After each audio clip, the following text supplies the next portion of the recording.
Hello friends, welcome to Chitraj garden. இன்றைக்கி மாடி தோட்டத்தில் புதினா செடி எப்படி ஈஸியாக வளர்க்கலான்னு பார்ப்போம். இந்த புதினா செடியை நாங்கள் 2 பாட்டில் வச்சுருக்கோம். இதுவே நம்ம வீட்டுக்கு போதுமான அளவுக்கு இருக்குது. மார்க்கெட்டில் ஒரு கட்டு புதினா வாங்கினா போதும்.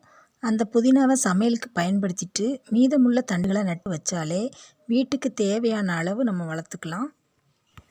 புதினாவை இப்படி நேரடியாக தொட்டிலையும் நடவு செய்யலாம், இல்லைன்னா வேர் வந்ததுக்கப்புறமும் நடவு செய்யலாம்.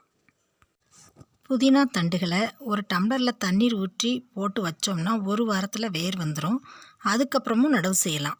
இதை தோட்டத்து மண்ணில் தான் நாங்கள் வச்சுருக்கோம். இதுக்கு வாரம் 2 முறை வாழைப்பழ கரைசலும் அரிசி கலந்த தண்ணீரும் தான் கொடுப்போம். இது எப்படி தழைஞ்சு வந்திருக்குன்னு பாருங்கள். 30 நாளில் அறுவடை பண்ணிடலாம். இதை பறிக்கும் போது வெறும் இலைகள் மட்டும் பறிக்காமல் கொஞ்சம் தண்டோடு பறித்து எடுக்கணும். அப்போ தான் படர்ந்து வரும். அறுவடை செஞ்சதுக்கப்புறம் மண்புழு உரம் கொடுக்கணும்.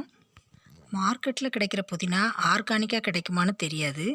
நம்ம வீட்டு தேவைக்கு ஒரு சின்ன தொட்டி இருந்தாலே போதும், ஈஸியாக புதினாவை வளர்க்க முடியும். செடிக்கு அதிகமான சூரிய வெளிச்சம் தேவையில்லை, கம்மியான இடத்துல வச்சாலே நல்லா வளரும். ரொம்ப பராமரிப்பு இல்லாத செடினா புதினாவை சொல்லலாம். நம்ம வீட்டுக்கு தேவையான புதினாவை நாமளே வளர்க்கலாம். இந்த வீடியோ பிடிச்சிருந்தால் லைக் பண்ணுங்கள், ஷேர் பண்ணுங்கள், சப்ஸ்கிரைப் பண்ணுங்கள். வாழ்க வளமுடன்.